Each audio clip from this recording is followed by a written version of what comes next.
My name's Aurora. I'm a curator on the team at Saatchi Art, and welcome to the Funky Figures Tour. For this tour, we'll explore some of the figurative artists at the other art fair in Sydney. And by funky, I just mean that these artists are artists taking an unconventional approach to the human form, mostly quirky and fun depictions of people. The tour will highlight 3 artists who are working in different styles, from street art inspired work to more classical representations. We'll start with Rachel Rush, go on to Nathan Pattison, and end with Angus Martin.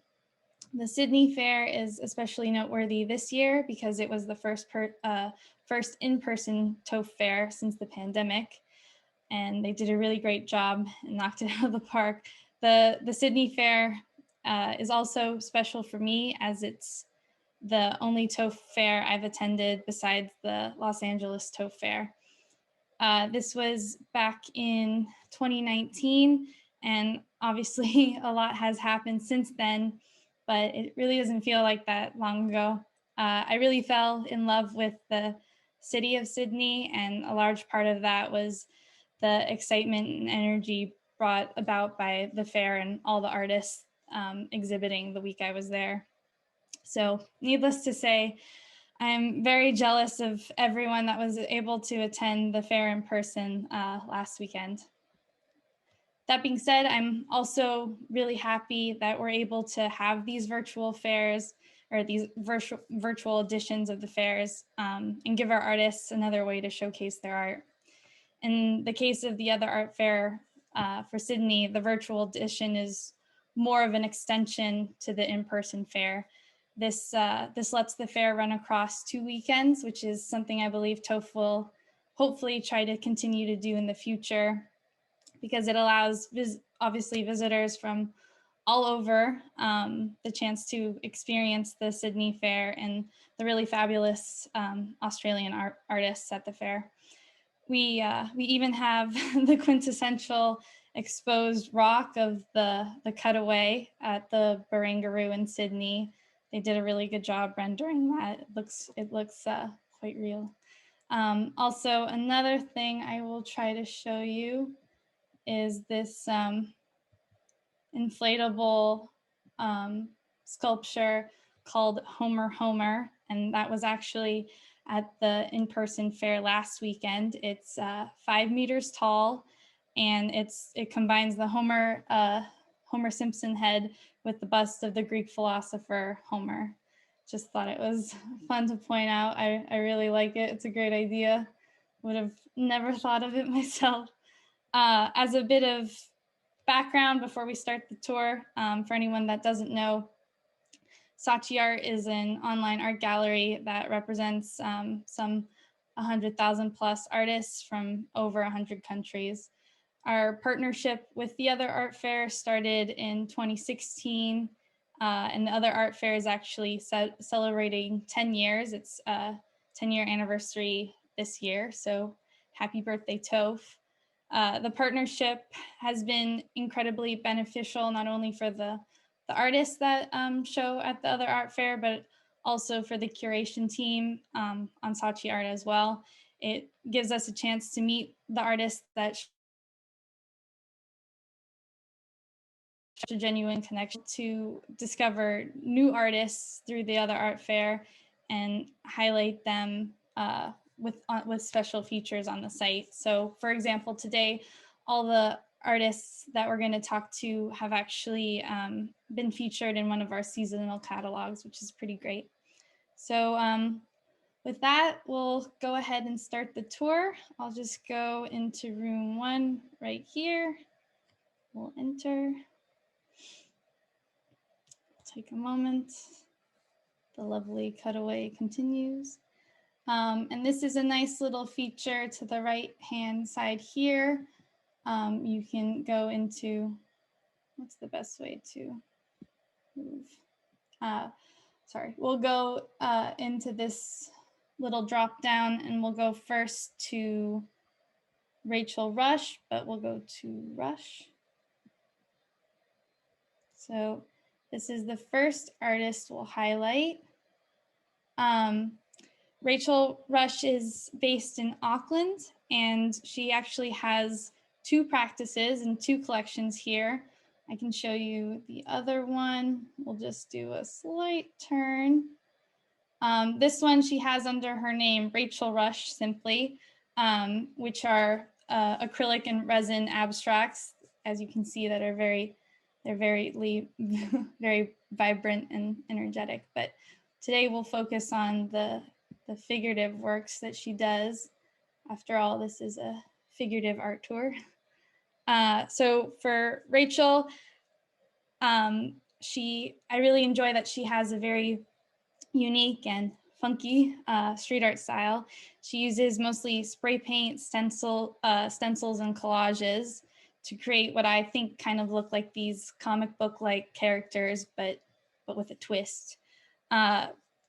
Rush, what she calls her street art collection, has evolved from Rachel's love of street art that she's come across from her ventures all over the world. So if you want to come on and start your video, Rachel, we'd love to hear from you, and turn on your mic.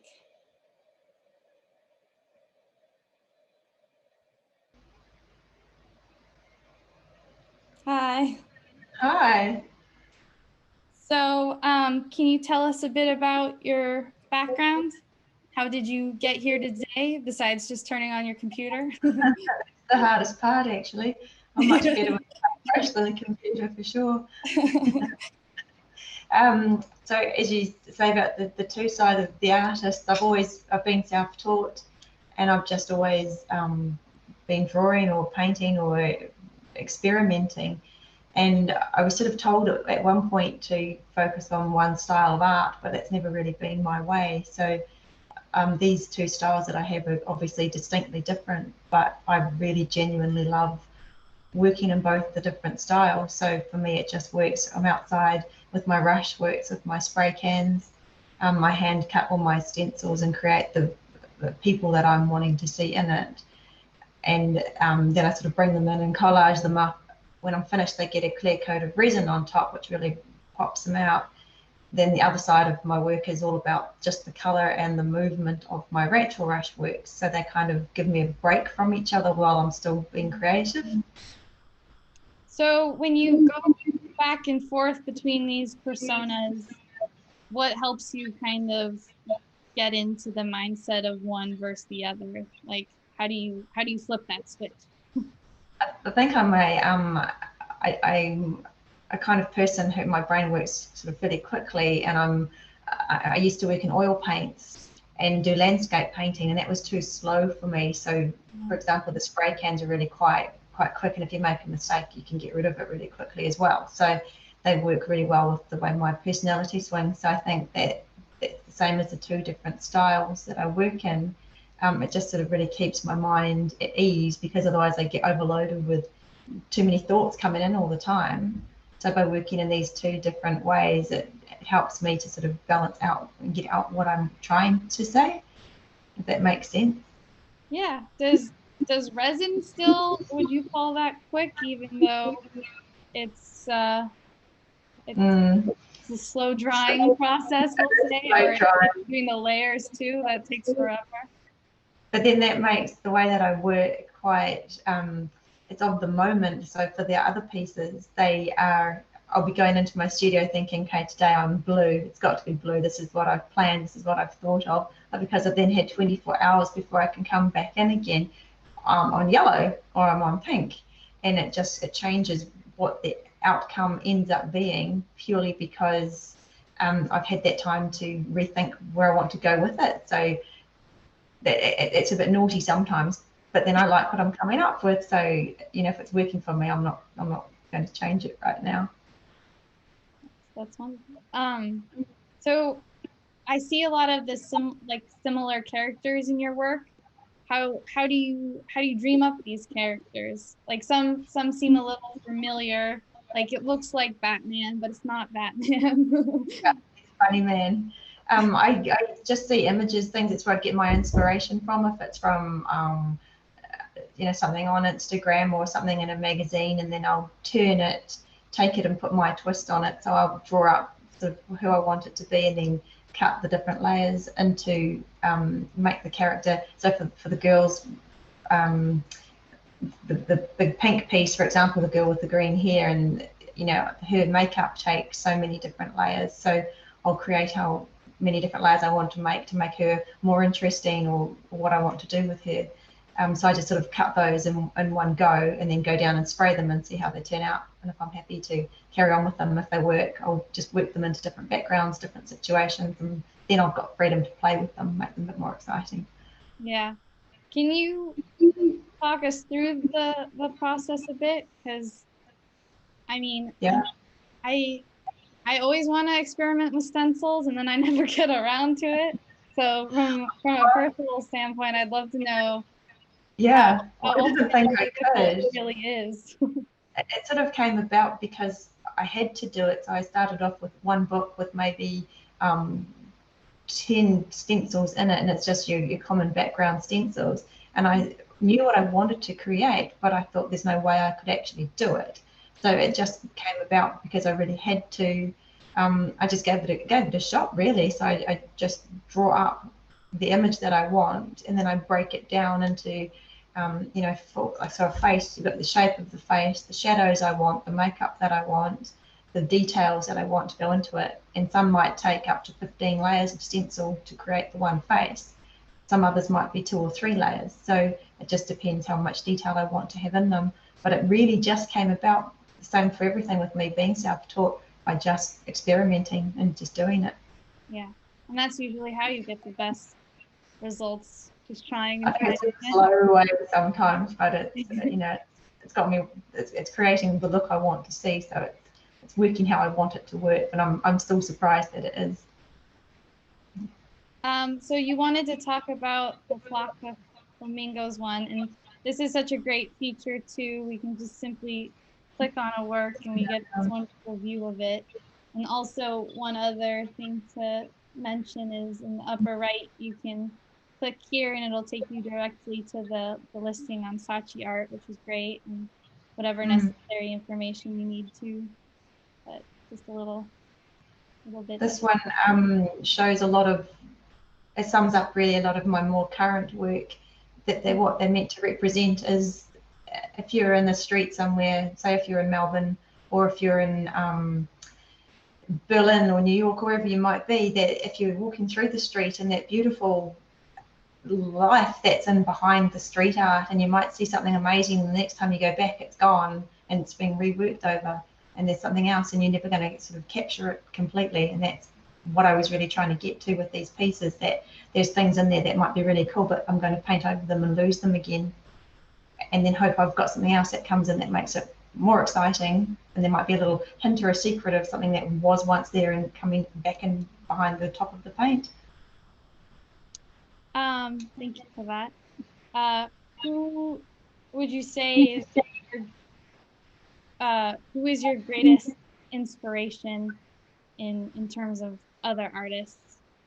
Oh, golly, I don't know. Obviously, I love the likes. I've always, I mean, Banksy's out there as the biggest probably street artist, but I've always avoided him completely because I try and keep away from wanting to ever copy somebody completely. So I think it's important to get a little bit of inspiration, but then to stay away from it as well, because it's really, you know, it'd be like being a musician and hearing a tune and suddenly that's all you can think of that you want to do. So trying to not do that. Tristan Eaton, I think, is amazing. There's so many, you know, artists, especially over in America, that just do the most incredible, you know, the big murals that they do. I've done a few big walls, but I really prefer to do the canvases. It's a lot less stressful. Yeah, I can change it. More concentrated space, and you can just focus on what you want to do there.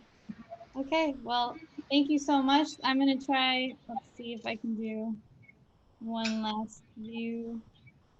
Maybe not. Oh.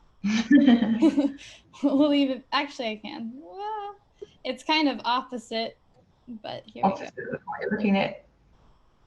One last view of your booth. I absolutely love the black. Yeah, I do too. It just it provides such a great contrast with your pieces. Well, I do. I like that too. yeah, great setup.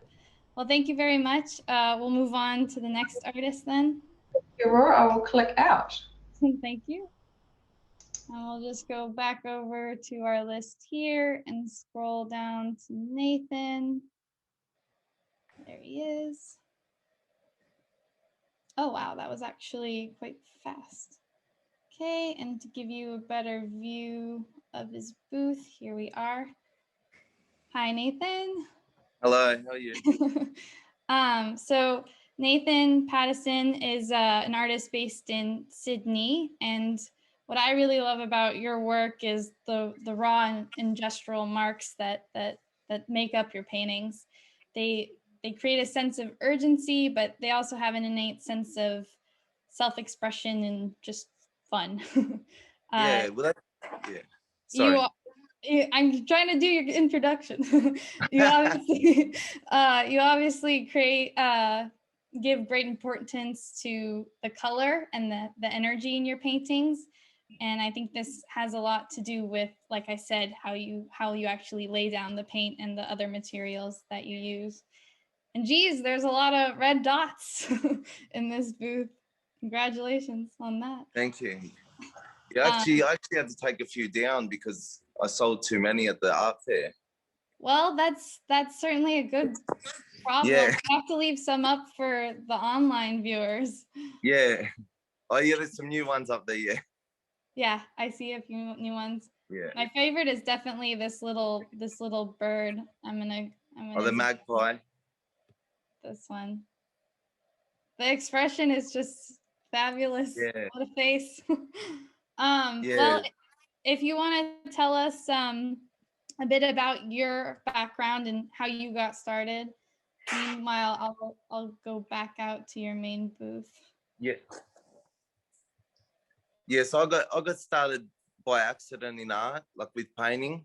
A friend of mine was painting at his house and I borrowed a couple of paints off him.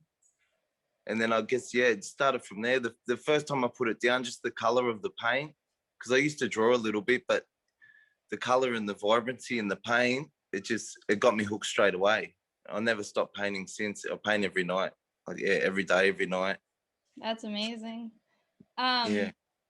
So what I noticed too about your pieces is a lot of them have the title incorporated in the composition itself. So what's that about? Why do you feel that the title is so necessary to the piece itself? Oh, I don't, because it gives you a bit more into the piece straight away. It also makes you read it. The way I interpret the words, you actually have to sound them out or figure them out to say what they mean. Yeah, so they are tongue twisters, and I made sure that I wouldn't have to actually say any of them. Yeah. I don't need to twist my words any more than necessary. Yeah. But another thing I'd like to ask you is, I guess I hadn't noticed before quite as much. I guess because it's all digital, but you do use quite a lot of different materials in your pieces. Like this one, for example, there's denim and burlap involved. So yeah. I guess when did you start kind of using such tactile material? Not too long after I started, but so I've been painting for 3.5 years and selling for about 18 months. But often when I go to the shops or anywhere, I find things that I just want to use them. So like my shed is full of everything, like every kind of art thing you could use to put on a canvas or material, like I've got it at home. Yeah, I use where spray do you paint, get these things? I find them everywhere, like Bunnings and even $2 shops and even Woolworths and that. Like I just see things sometimes and it just clicks something in my head and I want to use it with paint or because they leave their own marks, like their own signature, using different things rather than just a plain paintbrush. Yeah, definitely. The one cow painting you have where you also use burlap, like it really makes the painting using the burlap, I think, in that one. Yeah, I feel like like you get more of a connection. Like if they're in clothes and real clothes, it gives it more personality.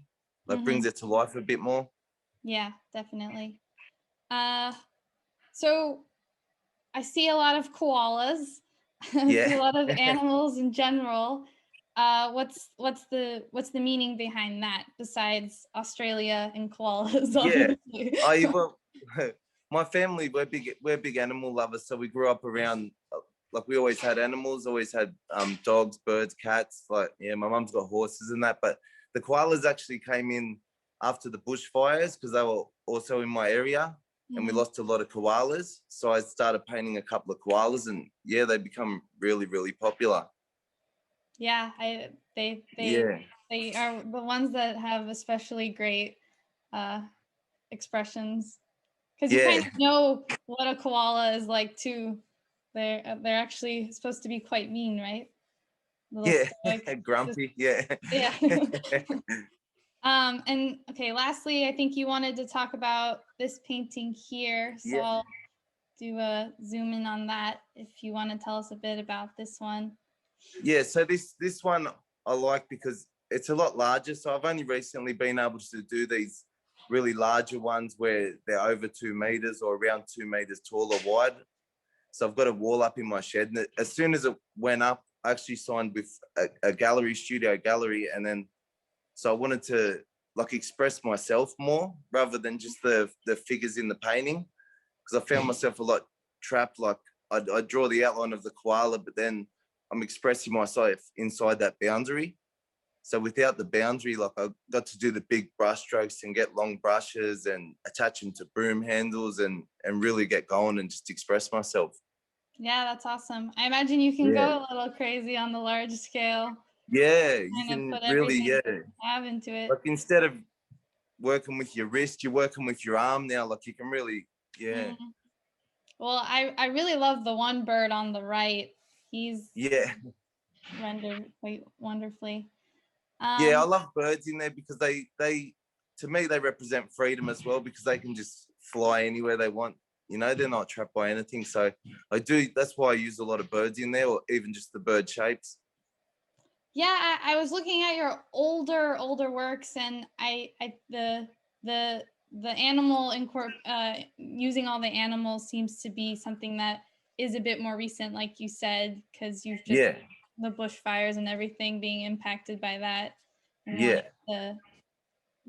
I don't know, celebrate the fact that we have these things around us that we often take for granted. It brings attention to people to actually like help them and you know when they're in trouble, like you can donate and give money to places that actually help these animals when they're losing their homes and that. Yeah, well, really wonderful all around. I'll go back out here now, maybe. Is there anything else you'd like to say? I'd like to know a little bit more about the skull one, actually. The skull one? Again, I'm not going to say the title. Oh, no, this one's not bad. It's not me stuff. Not my stuff? Nice. Yeah, could you tell us about that one? Yeah, I like doing skulls and that, but in color, because a lot of people when they die, you know, they like everyone gets sad and that, but instead of celebrating their life, so I like to put a twist on the death thing where it's, you know, it can be a celebration of what someone achieved in their life. So the skulls yeah, you incorporate quite a bit of symbolism, actually, like with the upside down crown.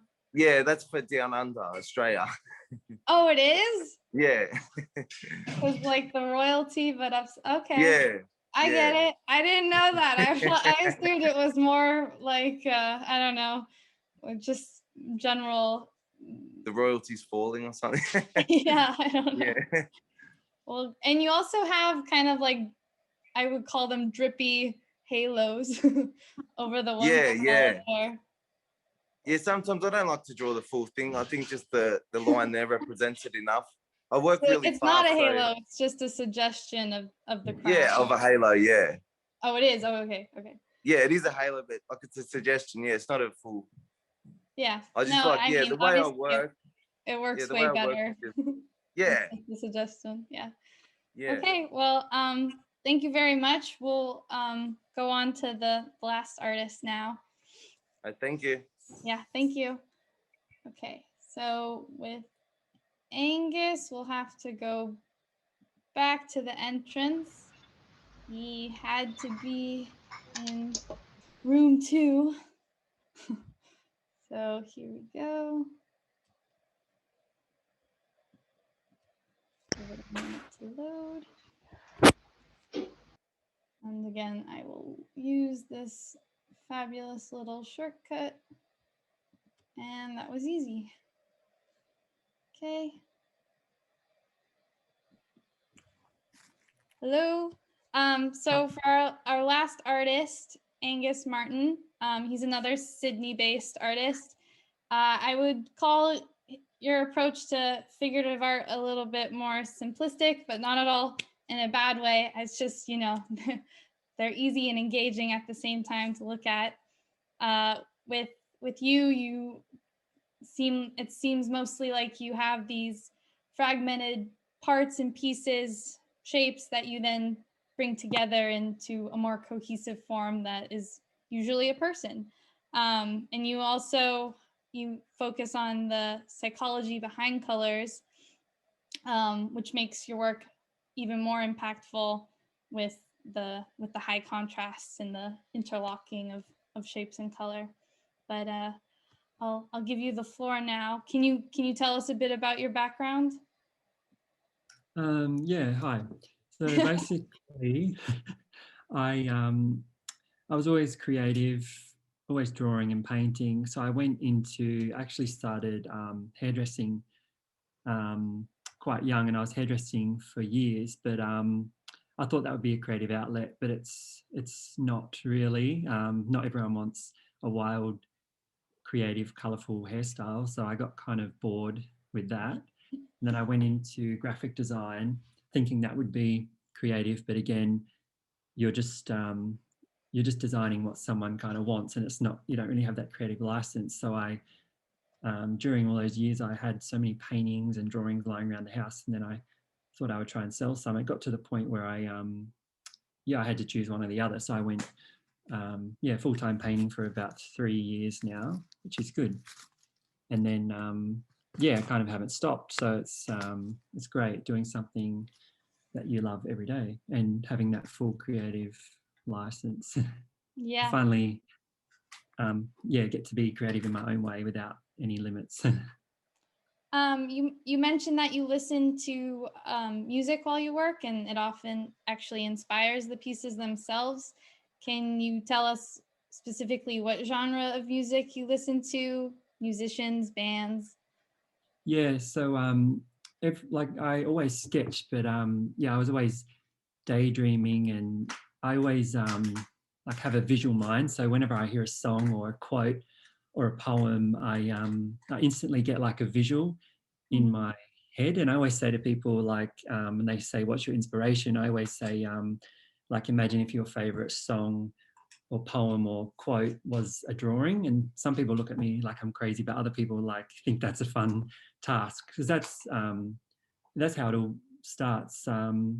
So I'm drawn to music with meaning and story behind the lyrics. So there's a lot of like Bjork, because those songs are quite quirky. And if I am hooked on a song, I kind of look up the meaning behind the song, and I become obsessed with words in the song and how that song, what it means to them, and then I kind of get a visual of that song or a clip from the song in my head, and it forms these characters. That's why a lot of the paintings are like the female form, because all the music I listen to is a lot of female artists and a lot of female poems. And I think when I'm listening to it or repeating it in my head and painting, it just flows naturally, those forms. I guess going to the forms, these remind me a lot of Matisse's cutouts. but I'm imagining you don't go the Matisse way and just stick them up on a board with a pin when you're figuring out the composition. So how do you come up with these compositions? Do you use Yeah. a design program, or what do you No, do? a lot of people in the real life fairs, at the other art fair, I always get people looking at them so close and saying to me, are they silkscreen prints or digital? And I didn't even know what a silkscreen print was. I had to look it up. But a lot of people think, because the detail and the crisp lines, they think it's a digital drawing. But I just sketch with the paint as I go on the paper. I don't map it out or anything, but I use tiny thin brushes, I think, because like my mind's so active and so busy. If I paint with a small brush, you know, everything slows down and nothing else matters, you know, but the pressure and the alignment of the each brush stroke, and you can't really afford to make a mistake, because I work on paper. So I just get so into the painting and I'm close to it with a little brush, and when I start the painting, I can't stop.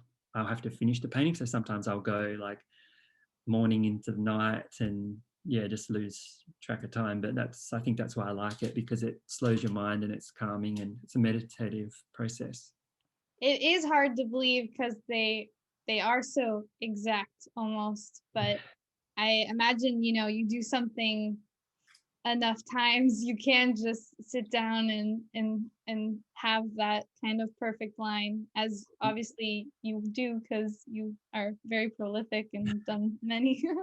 Yeah, I've started to film the paintings like on Instagram, and do more videos and a time-lapse paintings, so that people can see that they're actually paintings. And then the white line in the paintings, that's just the paper. Like I paint around the white line, because a lot of people thought I would paint the shapes and then go with a white texture. But I think that's again why it takes a lot of time and like patience, because I paint around that white line, and then you can't really make a mistake. Jeez, I need to look that up. That's kind of the number one thing I actually use my Instagram for. The artists, when they film their process, it's really mesmerizing. It's my version of calming. So from a more superficial perspective, fitting because we just mentioned Instagram. I like that you frame all your artworks. Obviously, it's helpful because they're drawings, but what made you decide to start doing that? I started, I guess, because like I was saying before, being creative and always painting and drawing, I was always using sketchbook and paper, and I always carried it around with me, because like those kind of internal visions or the stories or things I create in my head, I'd always draw them as a kid. So I'd always worked on paper, and then I just started painting on paper. And I think once I finish a painting, it doesn't quite look finished to me until I have it framed, and then then I'm kind of content with it. But I've tried canvas, but I just can't seem to get the crisp lines. And I like the smooth. I think another reason why people think they're digital is because I use like a smooth acrylic, but I find because it soaks into the paper, and then I find if I work on canvas, it sits on the surface, and I need everything. I need the crisp lines, I need like the smooth surface, and there's all these rules, and if it's not like. So you're kind of a perfectionist and a control freak. Oh yeah, I think so. So then once pretty much. So if I finish one, I kind of have it framed, and then it's like it's done, and then I go on to the next. Only once it's behind glass, you can leave it alone. Yeah, exactly. Yeah, and sometimes even if I'm not sure on a painting, and then I have it framed, it just finishes it. It's like almost, I guess, with the canvas, how people will put a gloss over it, and then it's like it's done. Yeah, I guess when working with paper, to me, once it's framed, it's done. Yeah, well, that makes a lot of sense. I guess one other question is, how has the pandemic been for you in your creative process? Has it helped or hindered it in any way?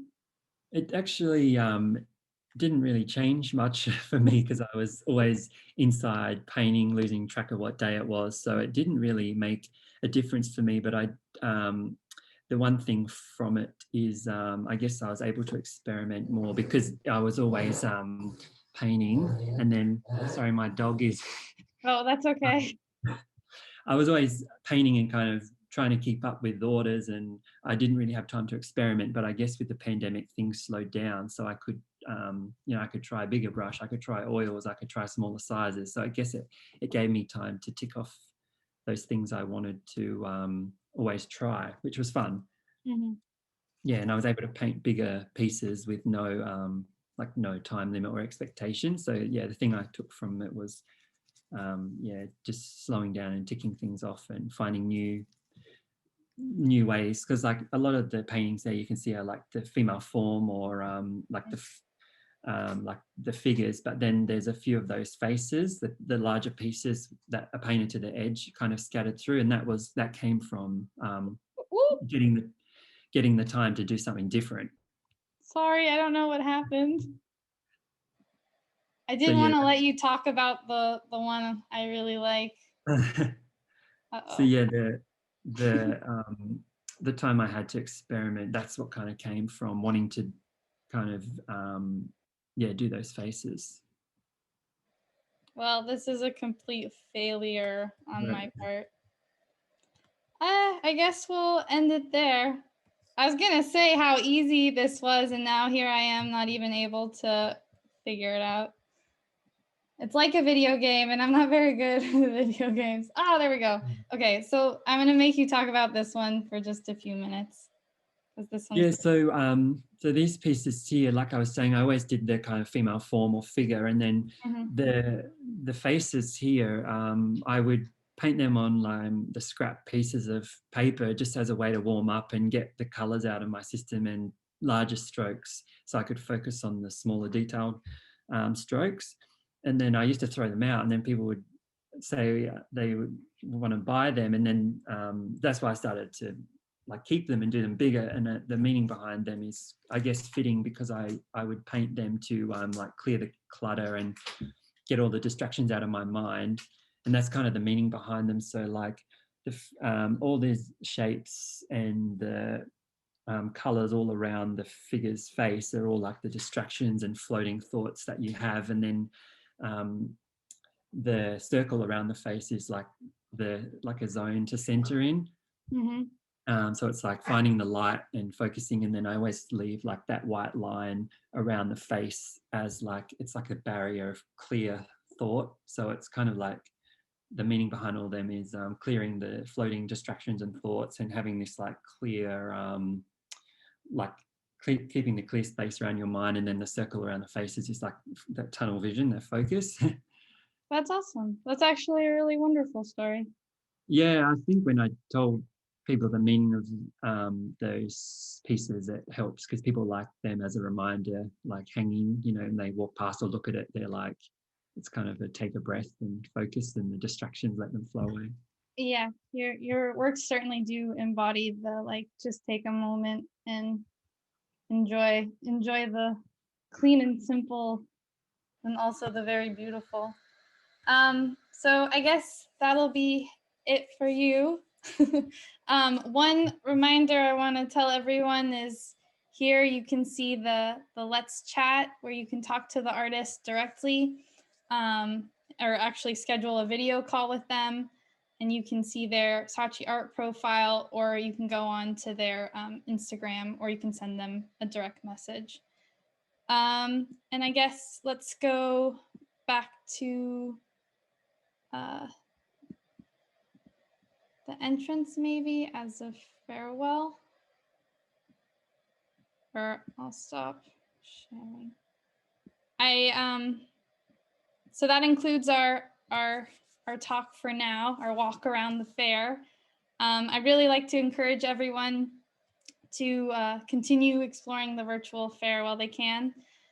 Despite my one big mistake, it is mostly easy to move around the fair. You won't get lost, or hopefully you won't get lost. The fair will remain open until Sunday, which is tomorrow for you guys in Australia. And you can also catch another curator's tour, Megan writes, tomorrow at the same time. But I'm going to stop sharing my screen, and we will open it up for some questions. If you guys want to all put on your videos so that I'm not alone, we can talk. Let's start with Rachel. We have a question for you. When creating these pieces, how do you go about selecting the colors? Are there any rules with layering different colors of resin? Is that a deciding factor for you? It definitely is, and not in this work so much, but in my other works it is, because it's like the same rules. If you put too much red on green kind of thing, and you're going to end up with brown and horrible colors. So that other side of the work is definitely more color is very, very, very, it is all just color. Whereas these ones with the spray paint is a little more forgiving, and you can have a little bit more fun with that. Yeah. Spray paint is kind of the embodiment of fun. It's just, straight out of free. And I'm talking about, it's not just the wrist, it's the whole arm and the whole freedom and fun with the cans, which is really nice. Mm-hmm. For Nathan, someone would like to know, what is the significance around the expressions your subjects take on? I think it's just, well, when I do a painting, I do a few at a time, so I jump from one to the next. But once I sort of get a connection with them, when they start to come together, I do the eyes in that last, because that's where the expression is. So I sort of, get it. Once I got the connection with it, I know how he's feeling, sort of thing.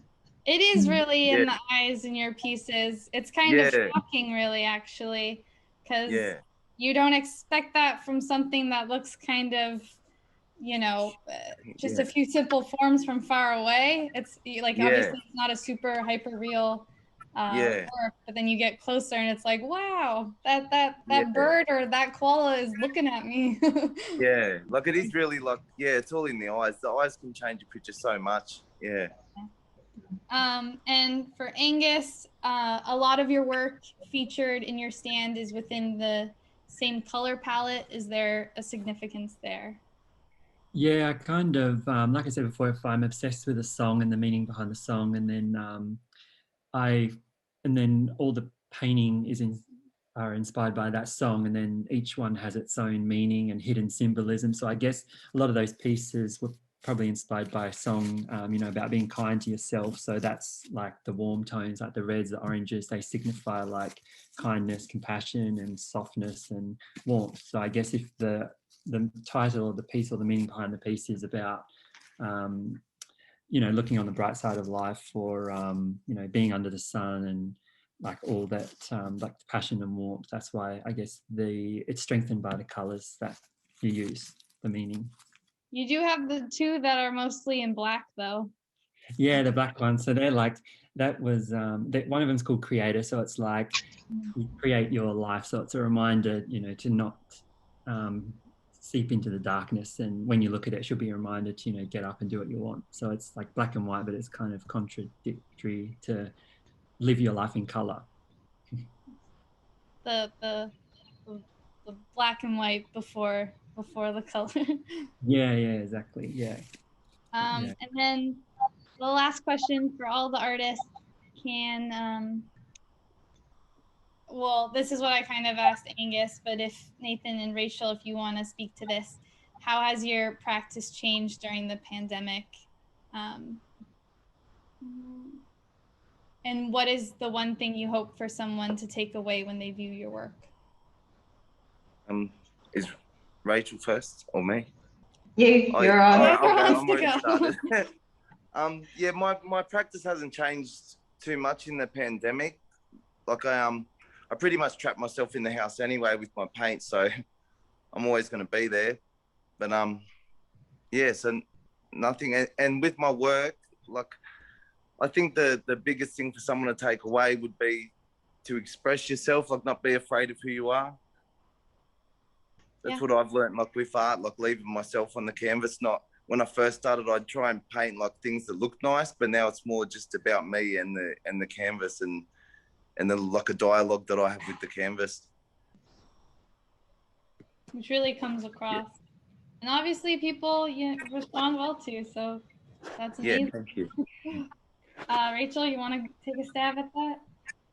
Yeah, mine's the same. I'm always at home painting anyway, so I just stayed home painting, and it probably gave me a chance to catch up. I was probably a little bit overcommitted, so it was quite nice to I literally stayed home and filled up every canvas that I had, and then it all disappeared. So it was amazing to me how much art people were buying, which was outstanding.